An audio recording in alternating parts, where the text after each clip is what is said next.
Met een beetje hulp van Knor ga je hap voor hap naar meer groente. Een heerlijke soep op tafel zetten, dat is een warm kunstje. Lekker snel klaar met Knor.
Louis zonder wenen in bad krijgen? Niet mogelijk. Met wat lege potjes uit de keuken.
Good morning and very soon good afternoon. Hope you can all hear me okay. Now we're gonna just start a few keeping announcements, and then we can get started with the online event. Thanks a lot for joining. Many more are currently joining, and some are also following us on Facebook and YouTube. So thank you for joining us today. Now, after I just check a few elements, then we can get started. So I guess you can see the presentation as well. Now we are gonna wait 1 minute more for a few others to join. In the meanwhile, you see that you have the chat where you can interact and ask any questions. At the moment, I will keep the presenting rights, as I will have to show first presentations, and then all the speakers will be invited by Konstantinos behind the scenes to join me, introduce their spaces, and contribute to the event. For any other issues, also technical, please feel free to write in the chat. As mentioned, Konstantinos and Eugenia are behind the scenes, helping everybody to make the most of the event and do not miss anything possibly. Many more are joining. So very glad to see you all here today. And in 30 seconds, I think we will start. Thank you for your patience.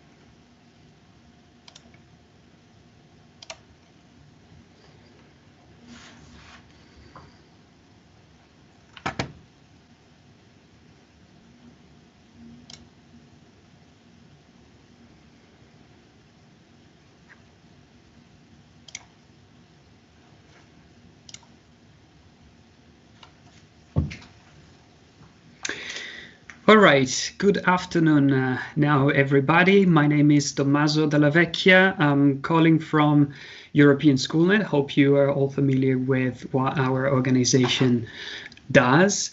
I'm very happy to be here with you and have the chance to moderate this event, this online event today, which is about makerspaces in schools, as you all know.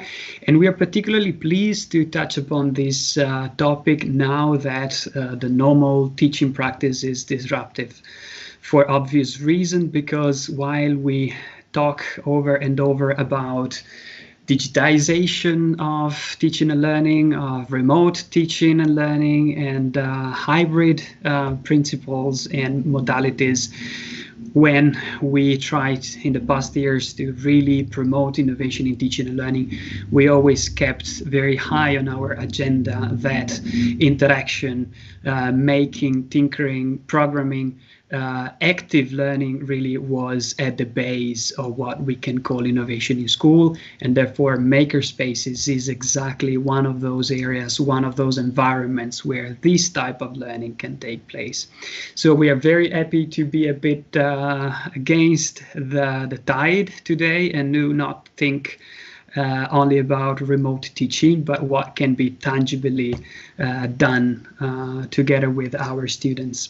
Now, we organize this event right now also because recently we managed, together with the Interactive Classroom Working Group, to publish a very important piece of work that kept us busy for quite some time now about Makerspaces. The publication is called Practical Guidelines for School Leaders and Teachers, and I really invite you all to go read it, study it, get inspiration from it, because it's a collective work that, as I mentioned, took many contributions from different countries. First of all, starting with the members of the Interactive Classroom Working Group, that are the national agencies and the Ministries of Education in Italy, Czech Republic, Switzerland, Belgium, Turkey, Ireland, Luxembourg, Portugal, and Austria.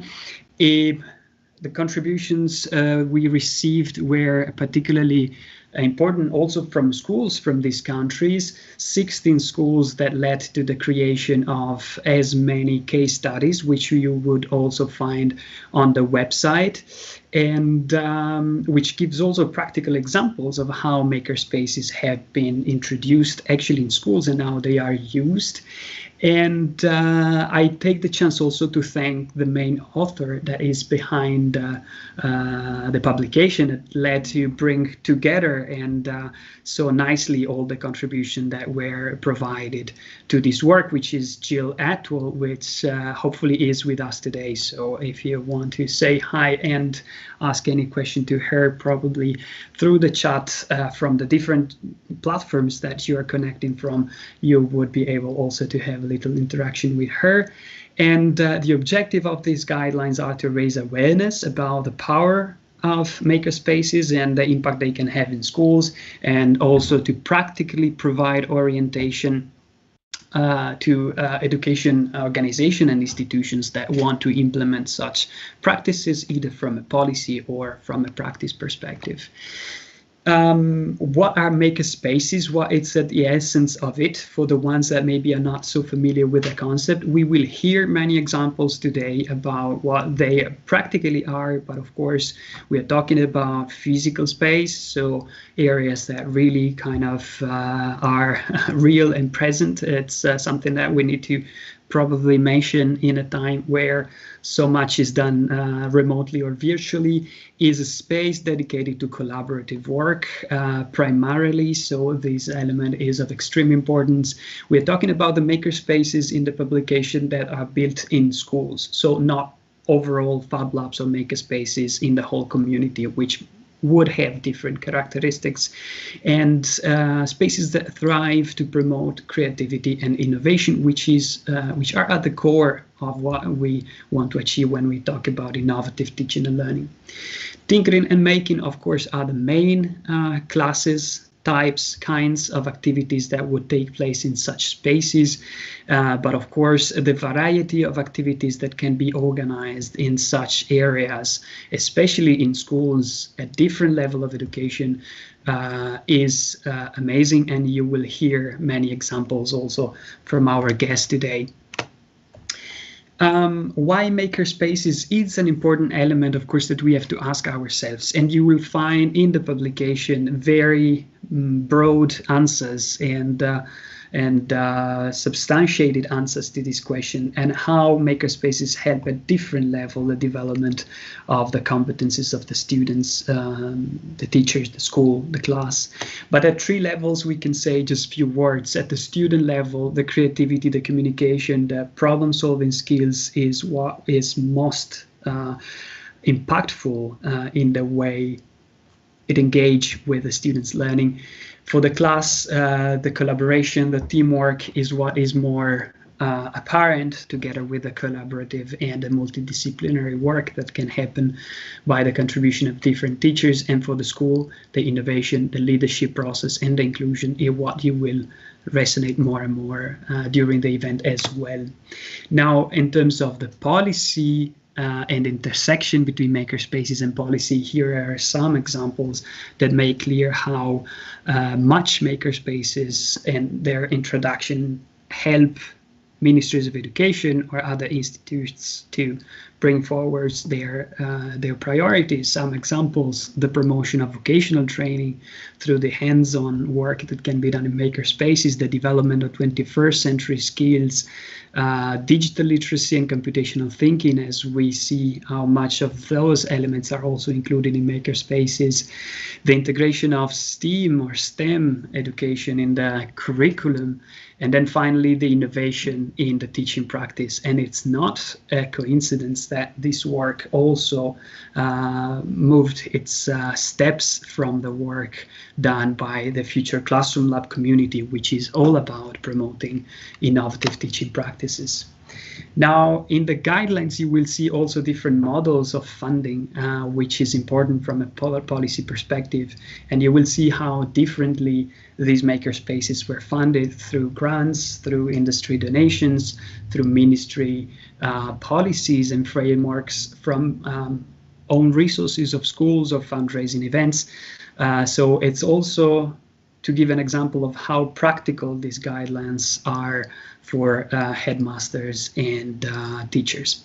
So I really recommend you to take a look at that and get familiar with it. And we will be happy, of course, to also help out and connect independently from the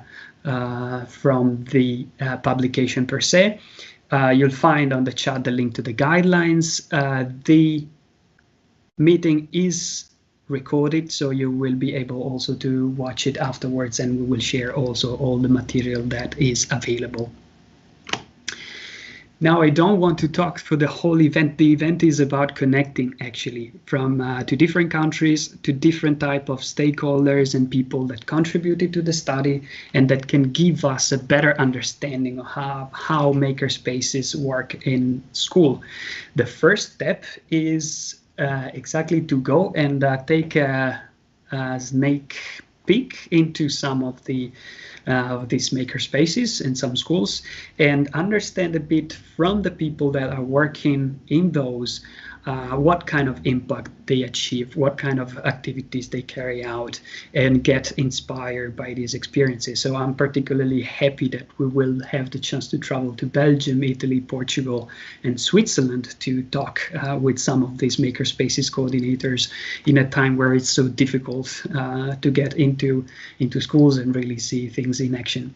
Even though, of course, some of these schools are currently in exam period or do not have students in-house, so we would talk mainly with the coordinators.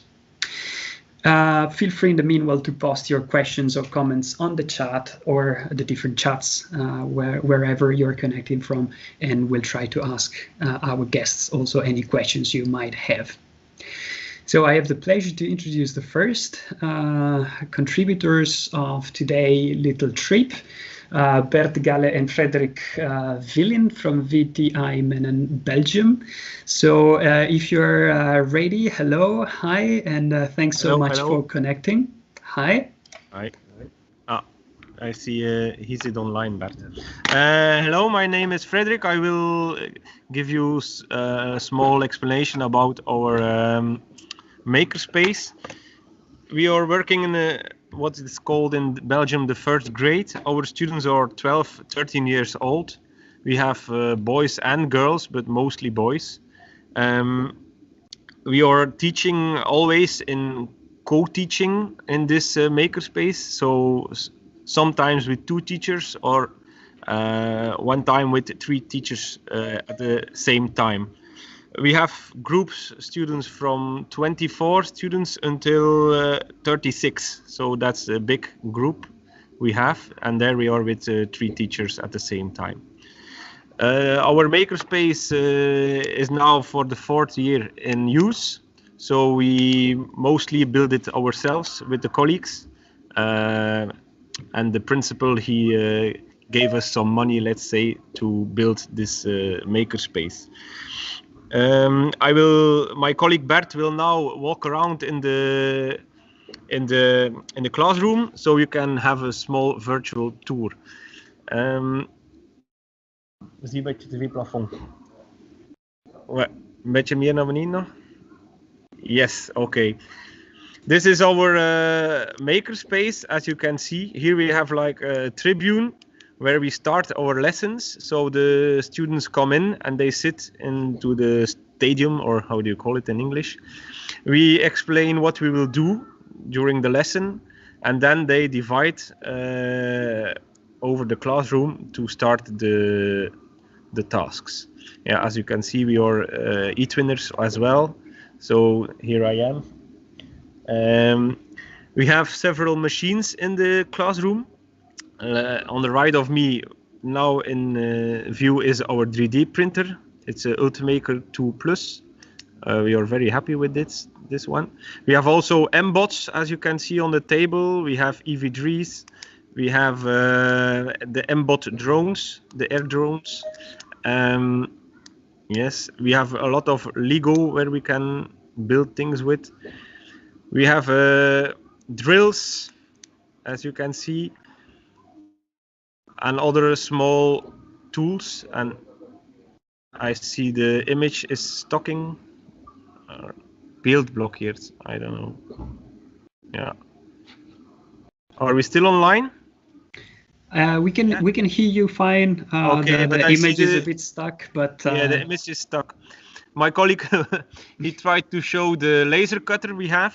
It's a BRM laser cutter, but it's not in the. Your computer is blocking, Bart. I don't know, or is it the connection? Excuses. No worries. It was all planned. He's trying to connect again.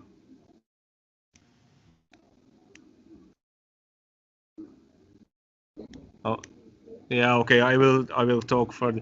We have a BRM laser cutter where we do a lot of designing with the kids. Our kids are quite young, 12, 13 years. So it's the first year in the secondary school in Belgium. And me and my colleague Bert, we try to do a lot of things that other schools doesn't do. As an example, I would like to show you our project. This is our project we are doing for several years. It's called the Future Seniors. It's a social and technical project where we work together with homes for elderly people here in the city. So we were also nominated by the Queen Paula Prize in Belgium for education. And are you back? Okay, but now I will explain more. This is during this project we did we went to the elderly people, so we wanted them to move around more into the home where they are. So our students they went to ask what problems the elderly people have, like movement of arms, of legs, and so on. So during the second activity, we designed like games, old games, but we made them newer. So we add some technology, like here in this picture. You can see our students, they build like two systems where when the light puts on, then they have to push as fast as they could. So then the computer tell them who won. So all things like that we were making in our makerspace. Also things to program, like here the balls came down off the screen. So this little elderly woman, she had to move with her arms to catch the balls, and then she got some points. Yeah. So these are some small things we are doing in our classroom. We also had another project we started this year, and that's the homegrown project, but it's too much to explain now. I want to add also that we are getting new furniture this year from our principal. So we are happy to have new tables and chairs. Wonderful. Thanks so much for your presentation and for showing a bit of the lab. I encourage everybody also to go on the case study that we published to get more details on these and other experiences in a practical way. And thanks a lot also for mentioning already the Future Seniors project, which is quite a brilliant way to bridge the gap between generation. And do not forget that, of course, it's this kind of technical and digital development should be. If you want, we can share our websites. That would be great. Please do share any chats on the chat, any comments, and also there will be other questions. I see a question from Connor about what you think of the triangular desk for makerspaces. As we don't have much time to answer the question, if you can answer on the chat already, and we will go on with a little trip to the next countries. Then thanks, Frederick, and thanks, Bert, for joining us. And please stay with us. Thank you. Bye-bye. And now I would move to Manuela Pattarini from the Istituto Comprensivo Lucio Fontana from Italy. Manuela, if you're there, we would love to also get a feeling of what's going on in your school. Thanks a lot for joining. Hello. Hello. Can you see me? And yes, okay. Very well. So I have prepared some slides, and then I'm in the library of our school, and I will move to the Fab Lab that is close to the library in a few minutes. So I show you a presentation. Here it is. Okay. Well, I'm a teacher of technology and technical drawing in the middle school, and my school has about 1,300 students and 150 teachers, and it includes the kindergarten, the primary, and the secondary school. It is located in a low-middle income suburb in the north of Rome called Labaro, and that's why we decided to call our makerspace Fab Labaro, because it is a Fab Lab. Our school has always been oriented towards developing creativity, especially by arts, technology, and engineering. So in 2016, the school director that you will meet in a few minutes and I opened Fab Labaro after having involved all the school's teachers. And we had two main goals in mind: to provide both a powerful tool for our school activities and a service to the whole community. So I will present 3 slides with a selection of the outputs of the activities that we made with the students or for the students, because some of them have been taken away by the students who made them, so we cannot show them in the public directly. So we wanted a place where students could experience the creative process, of course in their arts and technology classes, but also with subjects that are usually considered more rational, such as math, science, geography, grammar, history, literature, and so on. And we try to combine more of them in multidisciplinary projects. You can see some examples in this slide. But we also thought to a place, a space where teachers, with or without students, could create tools both supporting innovative teaching methods and aiding students with particular needs, to whom we have special attention in Italy in general, but in our school specifically. We try to include them in the classes activities as much as possible. Then we wanted a place, we thought to a place where students could work in mixed classes in which the older ones tutor the younger ones. And here in the middle school we have students from 10 to 14 years old. And also where they are able to attend extracurricular classes taught for notably talented students, but also for those who have particular needs, thus for both the extremes, and where, of course, they can implement their third year final projects for free, not paying for them. And we also wanted for teachers, again, a place where they could train and be trained. So I'll show you this last slide, where you can see the final projects that we made last year with our classes of the third year.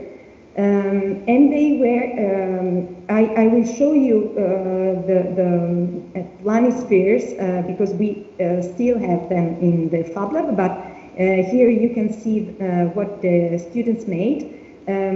We choose to make thematic planispheres, geography and technology together on opposite themes. So they could compare infant mortality rate and birth rate. So one class analyzed the birth rate and another class the infant mortality rate. They took these data and simplified them in 3 levels, and we made with a laser cutter these planispheres. They colored them and composed all the planispheres. So just let me close before moving to the Fab Lab with few words on the second goal, because Fab Labro, which is located in the secondary school building, has also a private entrance that I will show you, thus letting it being available to the inhabitants, both students and adults, also when the school is closed. Provide the community with a service was particularly important for us because this neighborhood does not offer much for kids and teenagers nowadays with all the associated risks.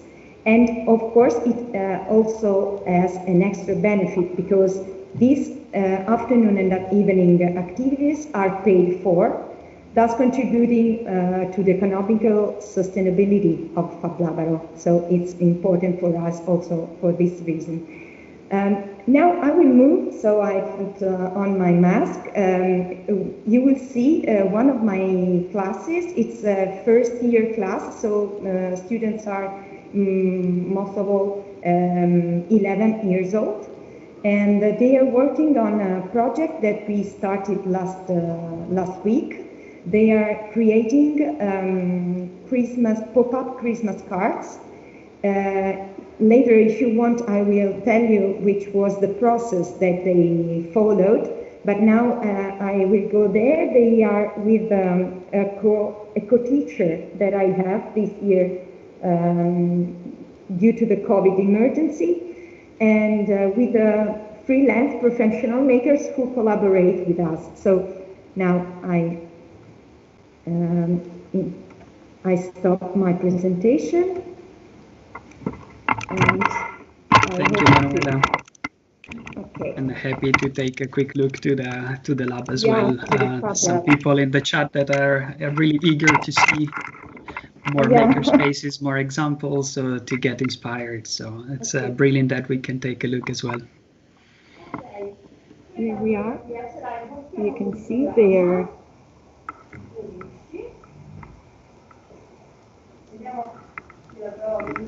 And she is my colleague, Laura Monti, and here you are, the school director, Lucia Brazilla, and is here.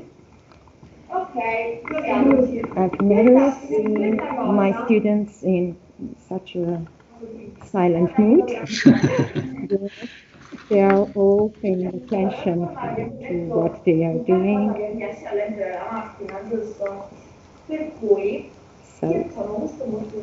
Very nice. And I guess they really appreciate these times compared to the traditional classroom activities. How do they?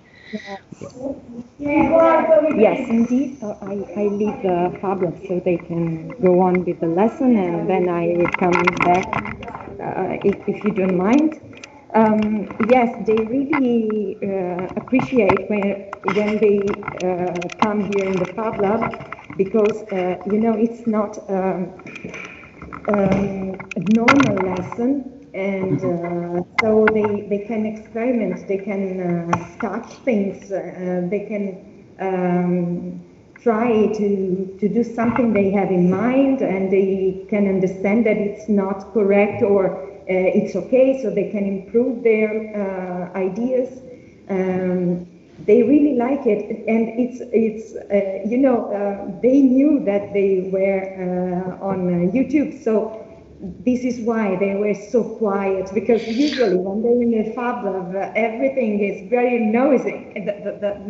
You cannot hear what you're saying, because they are always very excited, and they keep going. They go on talking, and yeah, it's really funny to stay there and teach there with them. Very good. Thank you. Thanks a lot, Manuela, for your time. We understand it's not easy to jump into schools in this period, especially. So we really appreciate your time and your dedication. And it was really refreshing and motivating to get and experience your school activities as well. Please stay connected, and to all the participants, if you have questions for Manuela, please ask them in the chat. And Manuela, if you want to share any links to any project that you think interesting for others to learn from, please do. And thanks again. And in the meanwhile, we will move then to Portugal to meet Pedro Correia from the Agrupamento de Escuelas de Freixo. And Pedro will also kind of get us into their reality. Pedro, thanks so much for joining us. And if everything is set, without further ado, I would then leave you the mic. Please just introduce to us what's your spaces. Very good. Yes, now we can hear you and see you. Okay. Good morning to everybody. I'm here in the Makerspace with a complete class of students. So I'm gonna try to speak with you at the same time I work with them. So welcome to the Fresh Makerspace. I'm Pedro Correia. I'm school coordinator. Let's see if I can put my cellular phone in a more. Okay. So the Fresh Makerspace started in 2006, not as a makerspace, but as a robotic club. And the focus of this makerspace is still very the robotics things.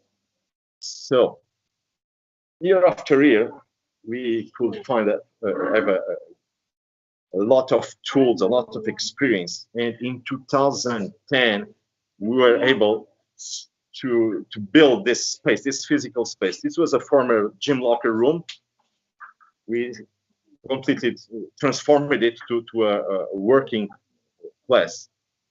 And in 2016, a local CEO of a company offered us some 3D printers and laser cutter machines and other tools. And the idea of to create a makerspace came not from the school originally, but from this local CEO. And today we have what we call a makerspace, a small space where students can learn not only robotics, but also develop their school projects, and we can help even people from outside the school. I don't know. Very good. Thank you. Yes, we can still hear you. Okay. I can show you some of the work we do here. I'm gonna try to. Okay, right now, can you still hear me? Yes, perfectly. Okay, let's see. We have here 5th grade students with the science teacher. They are working on a project. It's they want to do a museum of the Portuguese wild animals.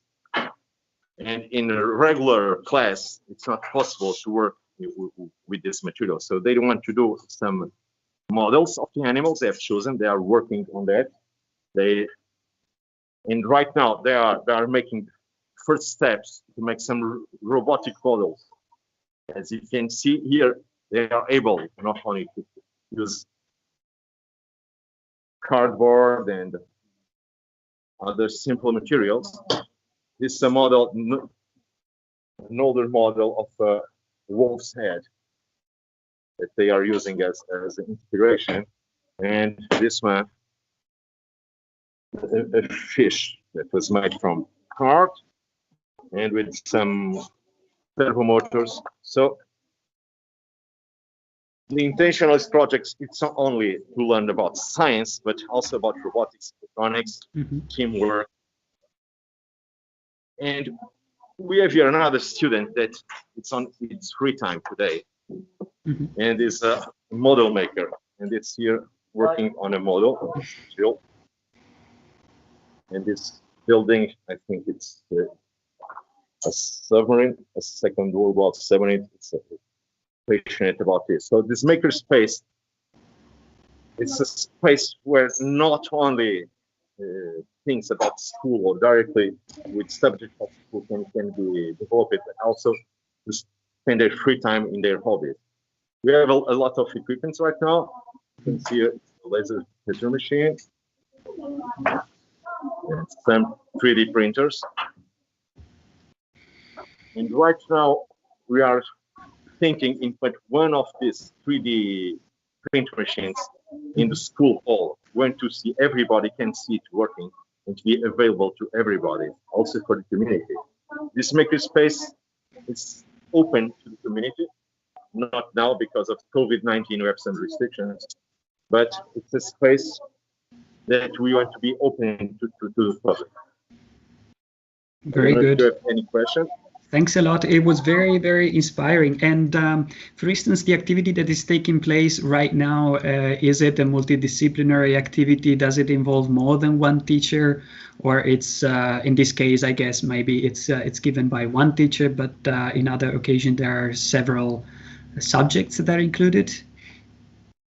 Well, yes, right now there is the science teacher. It's right here. It's escaping from us. Okay. And me as the school coordinator of the Makerspace, I'm collaborating with it. Sometimes we have more subjects working together. Not in this particular project, not right now. Maybe in the long term, the hard subject will help too.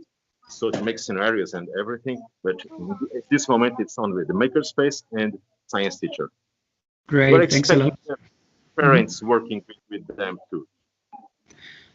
Yeah, I think it's brilliant how you showed that indeed all these elements, this fact that you can combine different disciplines together, even if not necessarily subjects, but really different media and different arguments, different topics, and then it can be open to other people to join, even collaboration with parents. I think it's really inspiring how you set up the space and how you made it sustainable, but also how this kind of impacts the community and how it brings together different people and different activities. So thanks a lot for showing this. It's very inspiring and refreshing again in a time of mostly remote teaching. So yeah, I think if there's any questions for Pedro, please feel free to share on the chat, and I'm sure Pedro and colleagues will be happy to share more information about what they are doing and what's going on. So thanks again, Pedro, for your time and for your school to open up their doors for us. It's really a pleasure to have connected with you. And now we are going to Switzerland instead, where we're going to meet Stephanie Barton and Claudia Buccelli. I'm sure I'm pronouncing the last name wrong, from the lower secondary school Librarius Termat. So Stephanie, thanks a lot for allowing us in, and I'll leave you the floor to get us experience a bit the space and the program.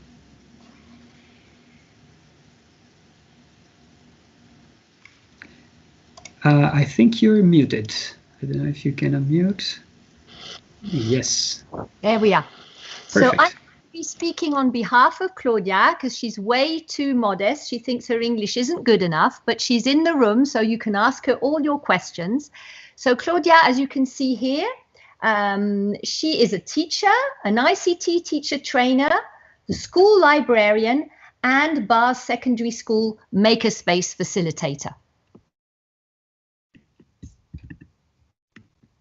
So just to situate, that's the school building, the School of Sternmat, lower secondary school, comprehensive school with about 240 students from 12 to 15.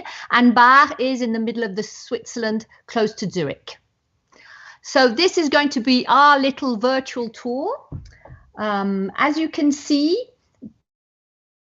the secondary school, the building is a 40-year-old school. And 3 years ago, it had to be completely renovated. So Claudia, who is running the library, decided to turn this into a positive experience and to reorganize the space she has available to turn it into a makerspace. So Claudia herself, she was always interested in making, and in particular in giving a new lease of life to objects that already exists. So she takes every opportunity to develop her skills and visit makerspaces. And so she decided that she could integrate maker corners within the library. So just to give you an idea, this library is about the space of 3 classrooms. So here you can see the maker corner. In Switzerland, there is a tradition of teaching students how to produce objects with wool, with metal, with wood, and that's called Werken, okay? And many Werken workshops have now developed into makerspaces. If you want to know more about this kind of thing, then you could maybe look at the case study of the school in Teigen, which is a prime example of this development of a Werken workshop into a makerspace. Stephanie, yes? Sorry, we cannot see, actually, they tell me that they cannot see the presentation. If you share the content on the top right of the screen. Yes, oh dear. We will, of course, share all this material afterwards, so you will have it. But now I think we can see it. Yes, at least I can see it. Thanks a lot. Oh, you should have told me earlier. Wait a minute. So we'll just go back. So that's the school, the corridor. As you can see, the library has a glass wall, so everybody can see what's going on in it. And this is one of the many maker corners that are embedded within the library. Here we have the more specifically makerspace. So what Claudia did is that she managed to ask for a grant from a Stiftung, a foundation, which is called the Hasler Stiftung. With this money, she was able to equip the lab with computers, with plotters, with 3D printers, and the local authorities gave her some additional computers.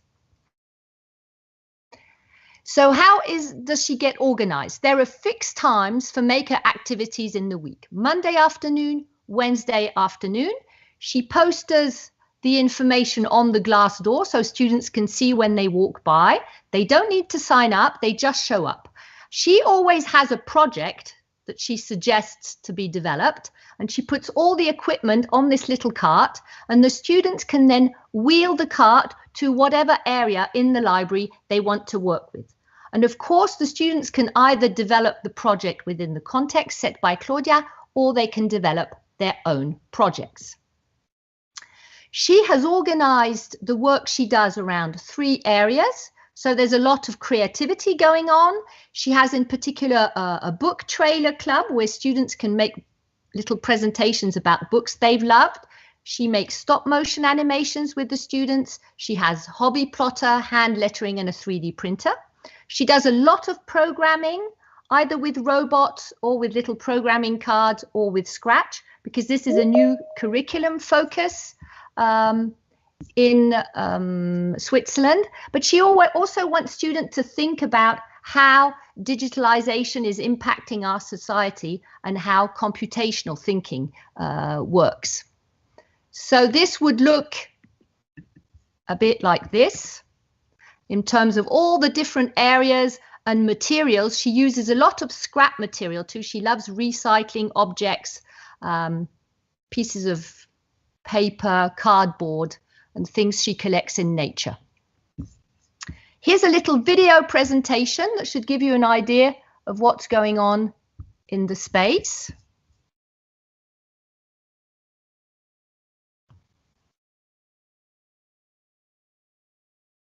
So this is students working with an OXO cards. These are little programming cards, and you can produce different kind of pictures with it.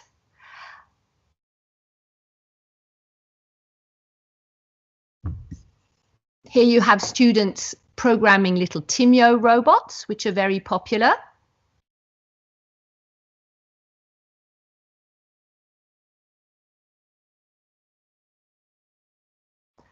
The whole collaborative aspect is very important. Sometimes the students work on common robotics projects. And what I thought was interesting in her library is that there are as many places are more open to whoever wants to come. You're going to end up having more boys there than girls. And here we have students working on a fabrication project. These are doing an animation. And these here have made some musical instruments with some little Maki computational tools.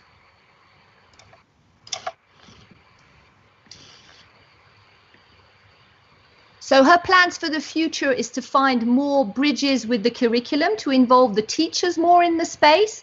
As of now, they're interested, they come and borrow material, but they haven't really crossed the bridge with the curriculum. And if you want to know more about this this work that Claudia does in her school, there's of course the case study. She has a website, Mediobar, and she has she has a booktubing channel, which is the book trailer thing, and she also has a YouTube channel. That would be it. I don't know if Claudia wants to show herself. Yes, Claudia, please show yourself to us if you like. And thanks, Stephanie and Claudia, for the presentation and for letting us in. Hello, Claudia. Thanks so much. Sorry, Stephanie? No, I don't think so. Okay, you have some questions on the chat already. People are asking for kind of modules they can use, for resources, guidelines. Please, if you want to interact with them on the chat, please do while we move to the next session. And I suggest everybody once again to look at the case studies, in this case also the one Claudia contributed to, and then look at the guidelines, which are very practical and have such kind of examples and instructions for all the elements that that can be really explored and used while setting up and using a makerspace. Now, for now, we cannot spend more time with the schools. Unfortunately, we would need to move to the next part of this morning session on policy making. But thanks a lot to all the schools. I think it was very, very inspiring to be with them finally. And I would like to welcome also virtually on the panel discussion that would follow Lorenzo Guasti from Indire in Italy. Stephanie Barton will stay with us to participate to the next discussion from EPVOTE in Switzerland, and Dr. Rina Vorikari from the JRC, the Joint Research Center of the European Commission. So we wanted now to focus a bit more on the policy implications of makerspaces and what it has been organized and what are the implications for really kind of policymakers, decision makers, research centers in this field. And these three speakers, I think, will enlighten us a bit on these elements. I would like to give the floor, first of all, to Lorenzo Guasti, who has been working on this domain for several years together with his colleagues at Indire. In fact, part of the publications is really based on the work they have been doing. And I would invite you, Lorenzo, just to say maybe a few words about the work that you've done and how you feel also about the outputs of the Interactive Classroom Working Group on Makerspaces completed or gave an international breath to the work you've done so far. We cannot hear you. I think you're muted still. Okay. Tommaso, thank you very much to invite me, and of course I'm very happy because we started this work with Giovanni Nulli, my colleague, some years ago. It's about 2017 and 16 maybe, and now we are here with all the European group, so I'm very happy. And you know that the job that we made together around Europe was amazing. And was something like a next step to the job that started in Italy. At the beginning, me and Giovanni, we decided to have a trip around Italy to visit the makerspace that was live, that was active in Italy, and one of the first one was the makerspace from Roma to Labero, whereas there is Manuela, that is a friend, and was one of the first school we visit, and of course was an amazing school, and that's why today she's here. But it's not the only one. There is a lot of schools in Italy, and we realize that there is a lot of school around Europe, and in these days that we are organizing several different conferences in these days, for example, next week the Father and so on. We was talking with my friend Leonardo and Giovanni that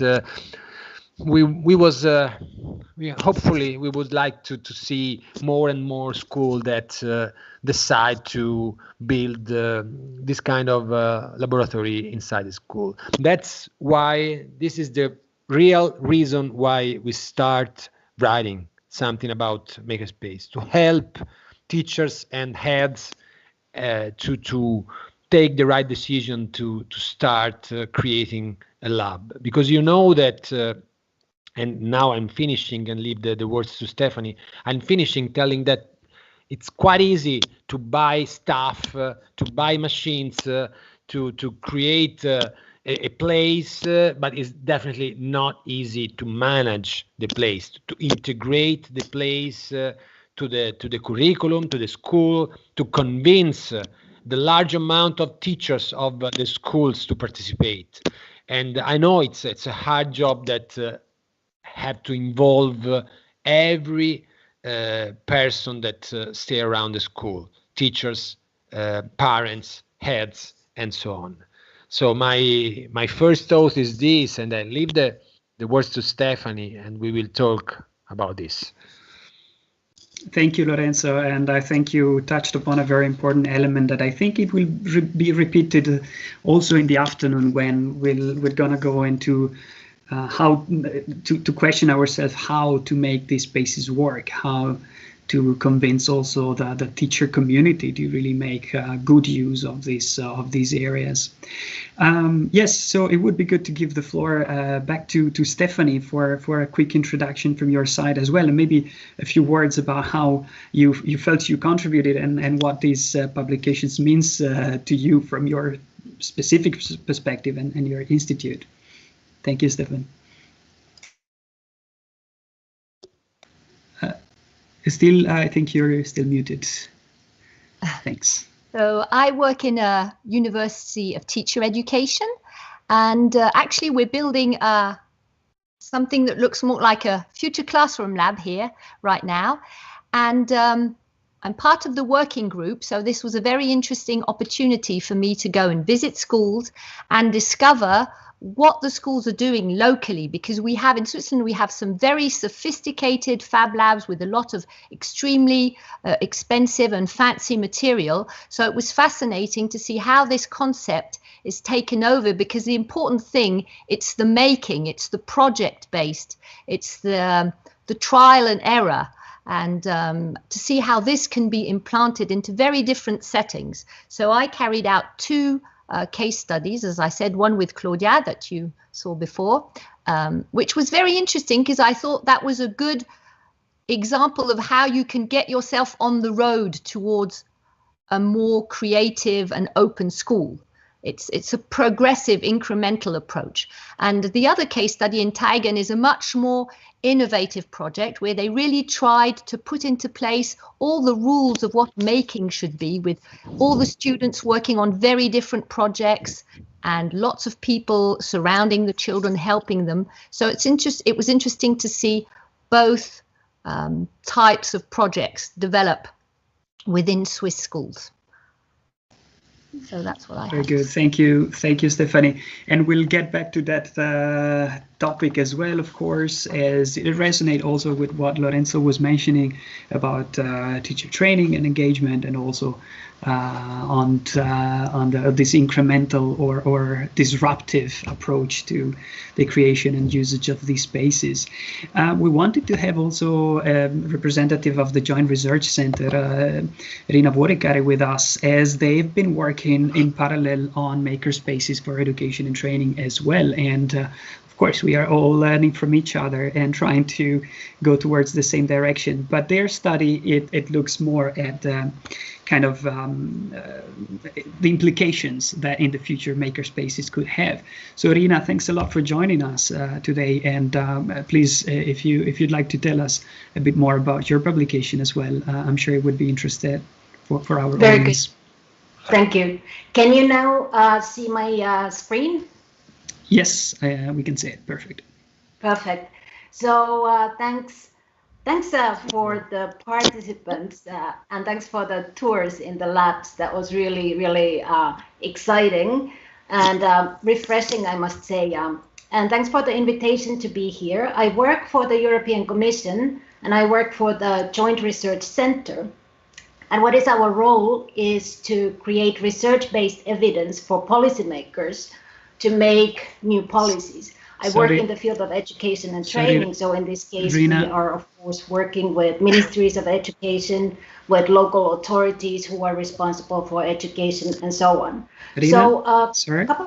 Yes. Hi. No, I could see the presentation, but not the other participants.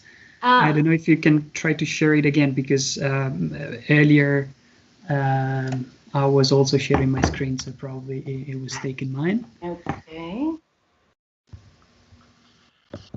And I think, yeah, now it works. Thanks a lot. Sorry for that. Oh, it worked? Okay. Yes. Okay. So, but you were hearing what I said, right? Yes, okay, absolutely. Very good. So here's a good example of a project or the report that we produce. And this is in the category of scenarios for futures. So this is kind of anticipatory thinking. We are thinking what kind of futures would we like to have in 15 years time, for example. And in this case, we took the topic of makerspaces and making activities, and we extrapolated what kind of implications could it have for the future of education in 2034. Three things that are important about makerspaces that kind of triggers the interest for education and training. First is the thing that topics that are usually taught in school in separate classes, now actually the activities take place kind of fluently interdisciplinary matter through making activities. Another is the solving of real world problems around you. And this is very important if we want to have citizens and children who understand the world around them, who have the knowledge about the mechanisms behind it, and who will be actually actively designing the technologies around them. And third thing that is very important about makerspaces and maker activities is the interaction that takes place in the lab. So there's a lot of possible peer learning, peer mentoring taking place. And this kind of flexibility of learning arrangements is a third thing that is really important. So those three things, if we think of them, and if we think of future scenarios, usually you always take this kind of a classical 4 quadrants. And what we have here is, of course, what we actually also saw. We saw maker spaces, physical spaces where this making activities take place. In this case, they were in schools, but we have a lot of examples that they take place nowadays in libraries, in museums, but and other sort of third parties. There's a lot of NGOs who run makerspaces and so on. But we know that the tools are rather expensive, and the space also upkeep is a cost. So if we think of education, there's also another solution which we call here maker programs. And we've seen of those like a pop-up maker spaces. We've seen those boxes that can be brought to school with a few materials and activities. So here on the other side, we have this idea of making as an activity without the physical space. Importantly, we have another axle here where we talk about intentional learning. So this is the learning activities that have actually purpose to learn. So you have some, let's say, learning goals, learning objective outlines, and you do learning activities based on that. And then we have incidental learning, which is normally more the maker space. You learn by doing.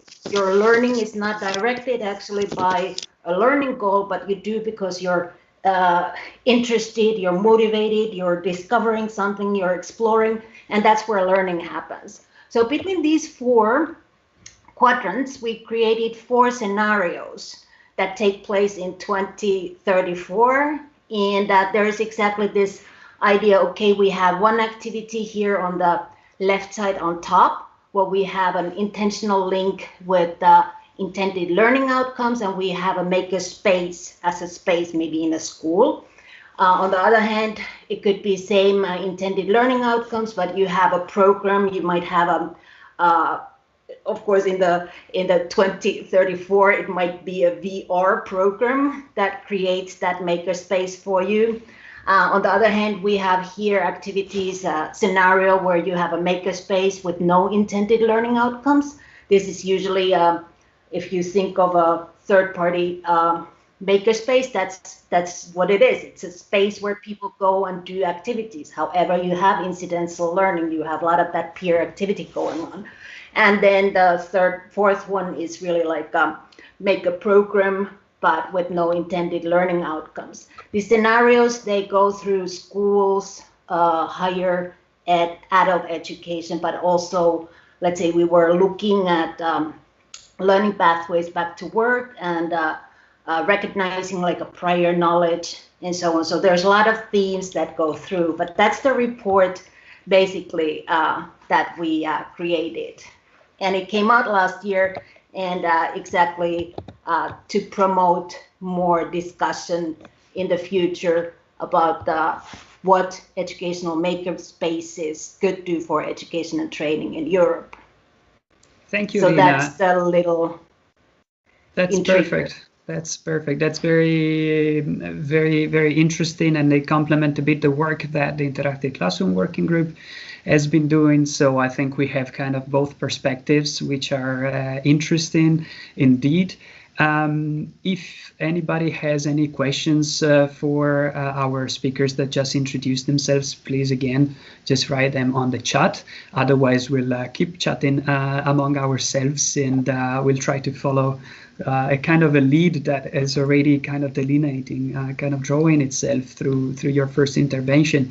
And that's why also connected to what Rina just said, Lorenzo, maybe I would like to ask you about your experience in terms of the studies that you carried out as Indire, connecting a bit to the last part that Rina was mentioning about the formal education and the curriculum. So we saw many self-paced or self-regulated learning happening in makerspaces, and often when we talk about innovation, teachers would say, how can I include my curriculum or part of my syllabus into these activities that would be carried out?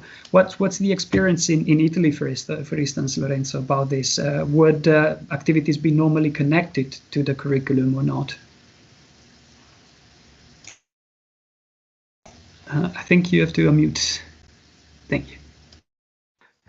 Okay, in our experience, first of all, I have to make a big separation between primary school and secondary school, because we start to study and visited primary school makerspaces, and it's where we wrote the manifesto, and where we found some models, and where we found a very interesting, innovative way to include curricular activity inside the makerspace, because primary school is a school where we have a sort of freedom to change a bit the topics that they're studying. They can mix together, and so they create a very innovative kind of curriculum, respecting, of course, the government and ministerial expectative, but at the same time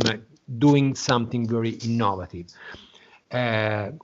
Like our second part of the works that is on the job in this month, in these weeks, with Giovanni, going deep in secondary school makerspaces, situation is definitely different, because everyone here know that secondary, it's a school where you have a lot of topics, very specific, where there is a lot of laboratory, vertical laboratory, chemistry, physics, botanic. So it's very complex to mix together these things. We try to do some pilot research, try to involve teachers, invite them to create multidisciplinary and mixed disciplinary activity makerspace kind of activity, but was harder because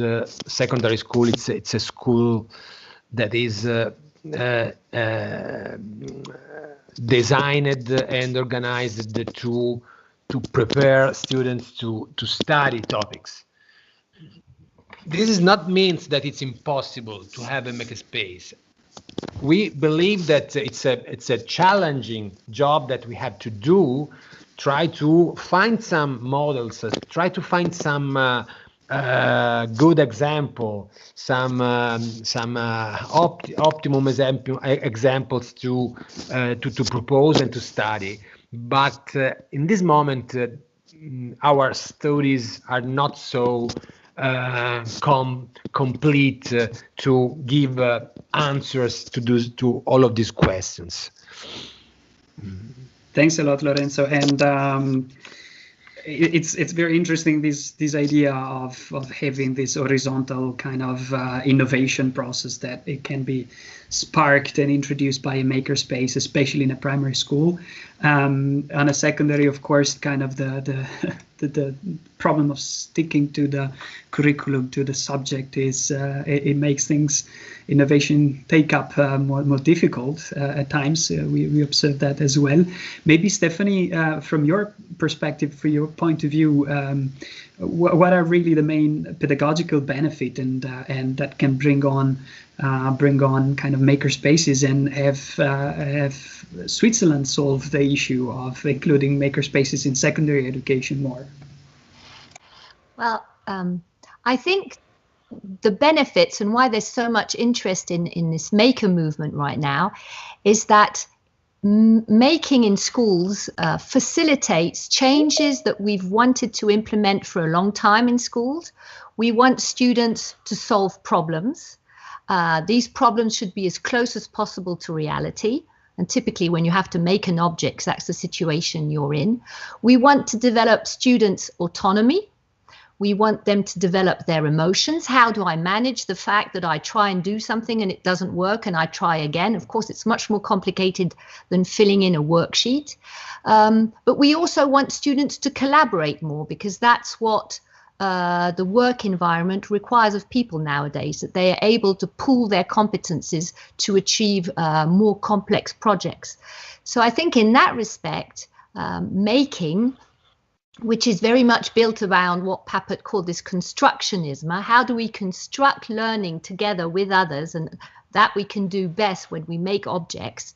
It also puts the school in a lot of tension. And I think we should be careful to bear in mind that at this point in time, teaching is a very difficult job. Teachers have to not only change their role, which is something we want. They can't be just dispensers of knowledge. They have to get themselves into a collaborative mode where they become coaches, mentors, where they have a very clear understanding of the learning they want to promote, but they can sit side by side with the student to help them build and scaffold their knowledge. So on the one hand, teachers have to change their role. We also ask them to include students with special needs.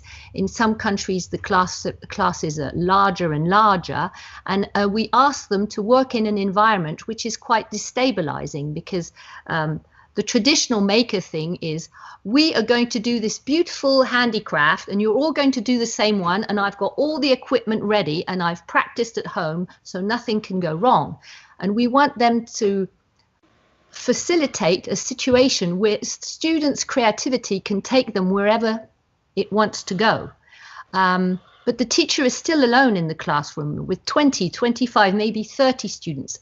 Plus, we want to develop digital skills, because, of course, digital tools are a fabulous way of making students develop more complex projects. But that's also something that teachers have to develop competence in. So I think we're really in a tension between, how can teachers foster autonomy, but at the same time make sure some students don't get discouraged? How can they manage the diversity of projects? How can they keep up with the innovation? That was very interesting in the case study when I interviewed Claudia. She is constantly trying new tools, trying to keep up to date.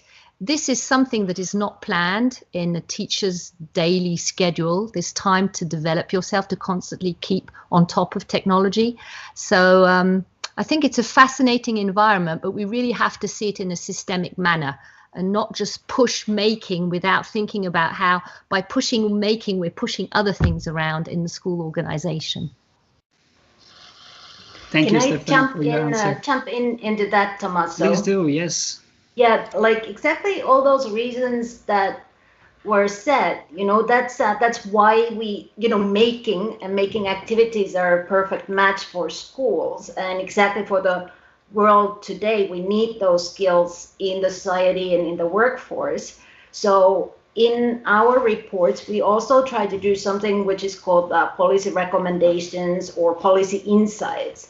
And one thing is exactly that tension. Like what we would be saying is that it is actually good if this kind of a learning goals about, let's say, creative thinking, innovation, project-based learning, phenomenon-based learning are put in the curriculum, in the planning, so that it actually is fed into education on all levels. What is worrisome, like I love to see all those separate sort of activities and labs, but it does create also a little bit unlevel playground. You know, kids who get to go to school that has a Fab Lab or Makerspace, that's awesome for those, but how about the kids who don't? Or the ones who have a teacher who's constantly innovating and bringing out new activities just because that's their nature and that's their way of teaching, but it's not at the, you know, systemic level demanded from them. So we are worried that if making is not in a way put somehow more formally through the learning goals in the education, we will not have the equity in these terms. Also, if it's just an elective topic, imagine we heard from somebody saying like, yeah, kids can come in and, you know, we end up having more boys than girls. And this is a really big topic. And we're talking about it in many different levels, but, you know, getting girls into coding, getting women into STEM, science, math, engineering, all those things are really important. So if we're not making sure that at the, you know, very basic bottom level at the primary school, they get to build, you know, robots and they get to be design thinking and planning their own little, whatever it is, you know, an artifact, they might just be, you know, slipped out. And that's why also the, you know, like we've been always asked like, are there activities that would attract girls in the maker spaces? And it's actually just to have a big variety because people are interested in so many different things. And that also can help sort of if it's in the, like the planning at the higher level. That's why that intentional learning goals, we're pushing it in. And you were also asking a little bit, Thomas, like what's between formal and formal education and non-formal education, and I think exactly that it's part of the planning, it's part of the systemic change that is pushed in is important. However, we can always then come to this question like, can all schools afford to have labs? And there, I think exactly this co-living of NGOs, you know, private labs and museums, public organizations who do labs. And how they are built into the programs of schools and universities will become very important so that we can actually offer these opportunities for everybody. But also this idea of like you have a space where making activities take place. And then on the other hand, we have these making activities, like it can become almost like a way of living. You know, you're tinkering, you're like your house appliance breaks down and you're like, okay, I'm going to open it up and see what's in there. And so that kind of, you know, we would like to encourage. So I think that's where we could be linking between formal education and non-formal. And instead of talking about those terms, we talked about intended learning and incidental learning, thinking of a little bit different terms.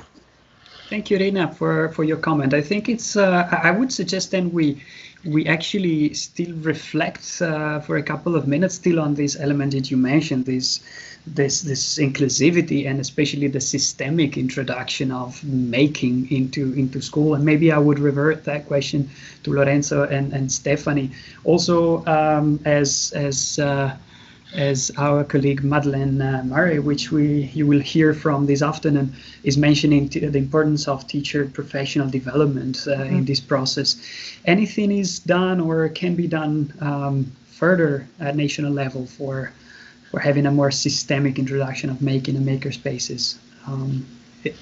Lorenzo, do you want to start? Well, in Italy, starting from La Buona Scuola, that it's a law that exited some years ago, something happened, but it's not a systemic teacher training, of course. And I'm very agree with Stephanie, where she was mentioning the role of the teachers, because it's exactly what she said, that we can't push a teacher inside a makerspace asking them to become makers. Okay, teachers has gradually and intentionally to change their way to teach, getting closer to a makerspace without any traumatic situation, because maybe a makerspace can be traumatic if you enter for the first time in a place with a lot of stuffs and machines and you know how they works. At the same time, one of the best practices we found around Italy and Europe is to find new professional skills and personnel that can help the teachers. Some technicians that can stay close to the teacher, help the teachers. Not substitution. It's not a kind of substitution of roles. It's a mentor.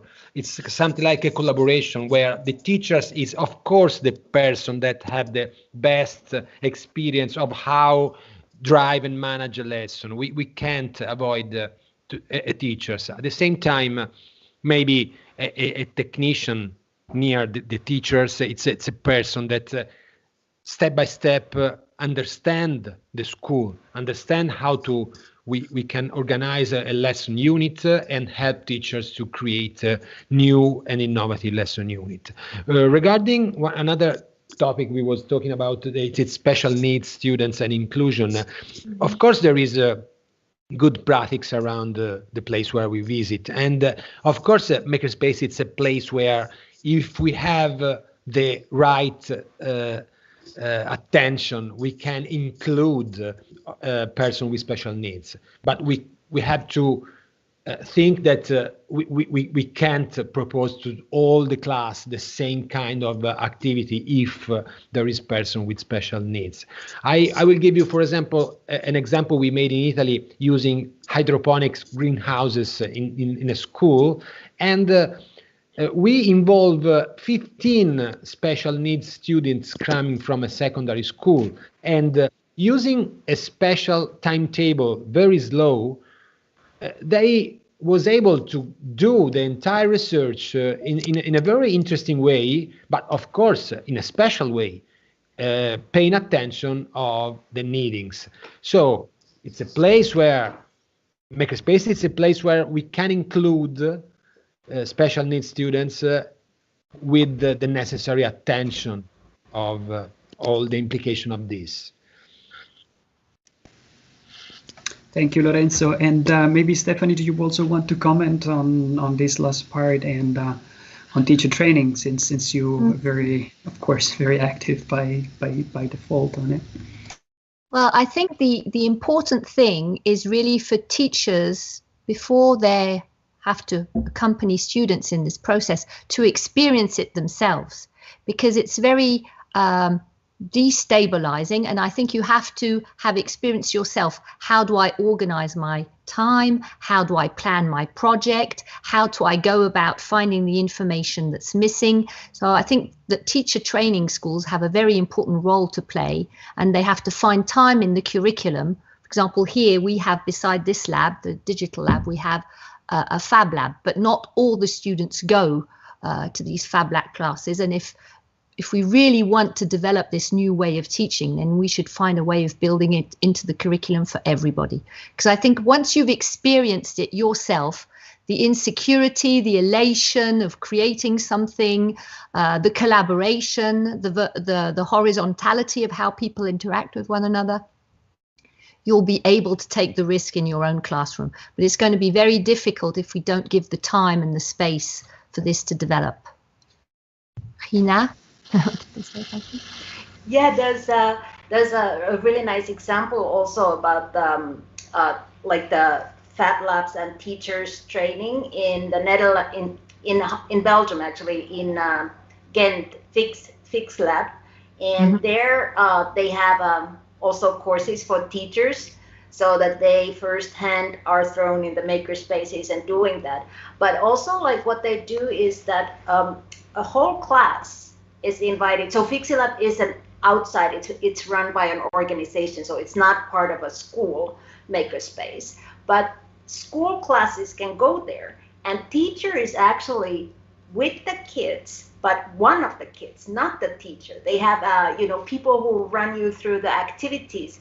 And what the organizers told me, we have also case studies in another report about this, is that it was a very nice experience for the teachers, because they didn't have to be in charge. Other people were, and they were actually learning firsthand by doing this thing. So I think that's a very good model also for to think about and take further, because exactly, we are putting so many requests nowadays on teachers. They have to teach digital, they have to teach this and that, and that's one yet additional thing. Like, now you have to be makerspaces activities, and so it's good to also take this reflection, like, what is a teacher's role? In this case, can we use somebody else to help us get started with this making activities? Once you have the idea about tinkering and designing and all that, then it's maybe easier also for the teacher, but the initiation might be definitely a kind of a cold water experience. So there's good that you guys are thinking about these things further. Thank you very much. Please, to the others, feel free to comment or ask question on the chat. Despite the fact that actually our times is up, actually we overwent slightly longer, but of course, talking about these interesting topics, it was not avoidable. So I would like to thank very much Lorenzo Guasti, Stephanie Barton, and Rina Voricari for being with us. It was very, very appreciated your input. I hope we convinced a few more people to go along this path of building and operating makerspaces, Fab Labs, future classroom labs, and other spaces that would innovate the way teaching and learning happen in a school, and possibly also policymakers to create that context and that framework to really facilitate the process, and putting teachers and headmasters in the condition to do it somehow easily, even though a certain investment of time and resources would be needed. So I thank again all the speakers and participants of today from the beginning to now.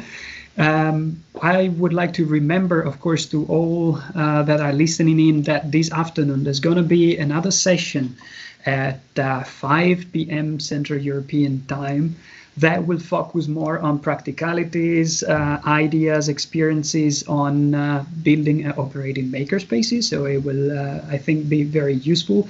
And we'll also debate a bit about how making an active teaching and learning has been kept alive during remote or hybrid teaching, or how it should be, and it should be really a reality for also the new normality that hopefully will live in very soon.